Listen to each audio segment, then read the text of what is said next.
As vintners focus on making wines more expressive of their site, with greater freshness, intensity, and power, the old labels no longer apply. Wine professionals love to place bodegas on a continuum from classic to modern, but most Rioja bodegas today are not so easily categorized. For the sommeliers on the trip, their initial notions about Rioja were about to be tested.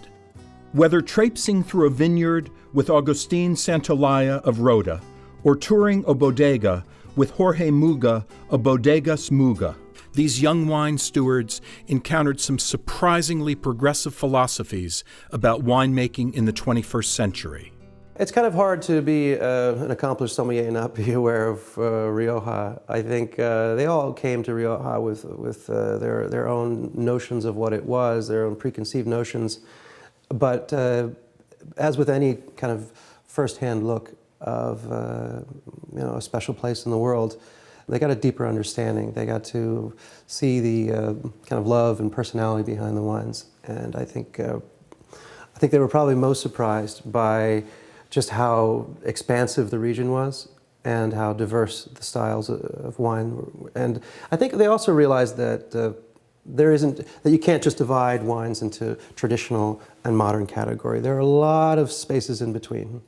I think Americans think more about the old style Rioja, whereas coming here, I thought it was maybe 50-50 as new style versus old style, but I think it's very much turned to maybe a handful of producers who are really hanging on to this traditional style, and most have kind of moved on to the modern style. But some of the best wines that we've tasted, I think, have been some of those older wines that are very elegant.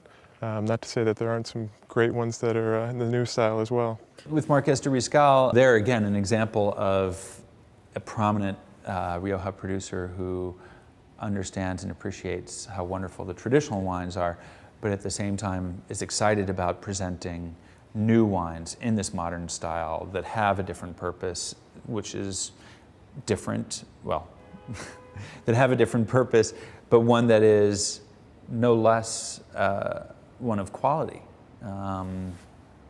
So I think that that's very exciting, and it shows the dynamism that you find in Rioja. For most wine professionals who follow Rioja, it's not difficult to describe the features of a rigorously traditional bottling or an ultra-modern one.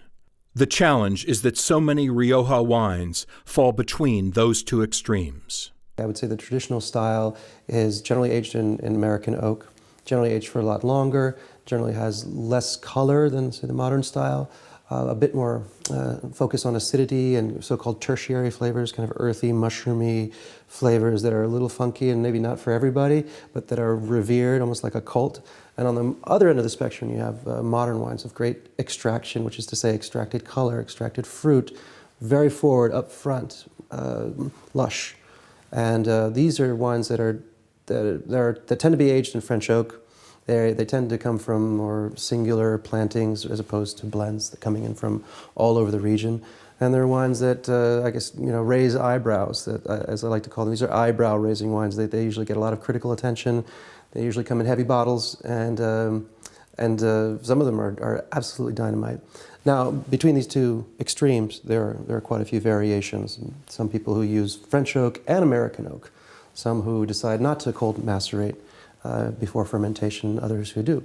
But there's a whole spectrum in there. It's not just black and white. Hoy, esa dicotomía entre Rioja clásico y Rioja moderno ya prácticamente ha desaparecido. Es decir, te diría que a los que fuimos revolucionarios hace 20 años, hoy se nos ha asumido como algo normal. Nosotros no revolucionábamos nada, simplemente nos reencontrábamos con nuestras raíces. When you say Rioja, I mean, in terms of a style of wine, a lot of wine writers and a lot of people in the wine trade like to fall back on really hackneyed terms like modern, traditional, classic. Why? Because we don't really have a language to describe 1,000 different kinds of wines in terms of style and character. And in fact, that's what you have in Rioja. You've got everything from, Our López de Heredia, which is the most classical, traditional bodega in Spain, And then at the other end, you've got like Rota, or there's a few others. You might say Finca Allende. But to label the wines as traditional, modern, it kind of does them a disservice.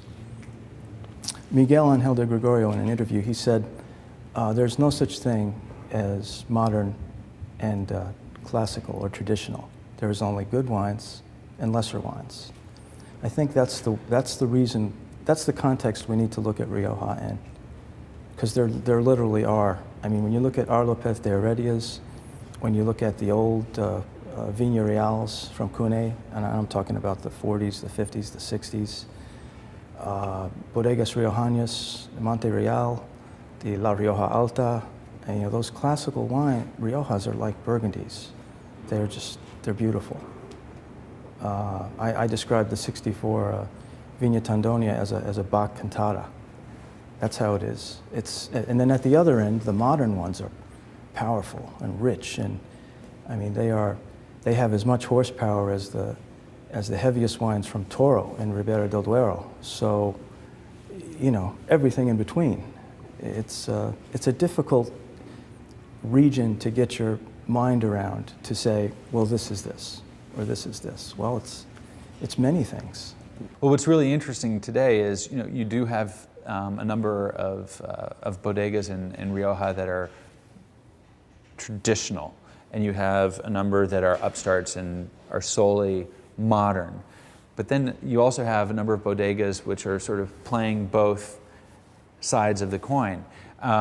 When it comes to the modern bodegas, I'd say that some of my favorites might be Ramirez de Ganuza, which just produces incredible handcrafted wines.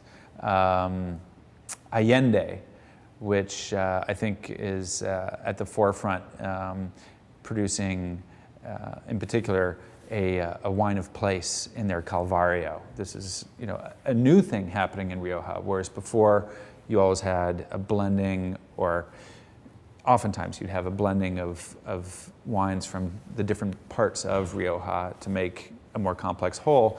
Now you have people saying, in a Burgundian way, there are sites, there are specific sites with very old vines, and let's concentrate on that. And so Allende is one of the modern producers who's doing that, and I think that's very interesting.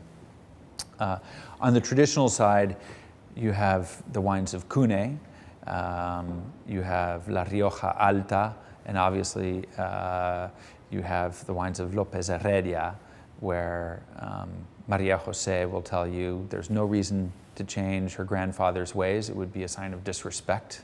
A winery that is that would probably give many Australian winemaker a heart attack if they were to walk into it. There is no stainless steel.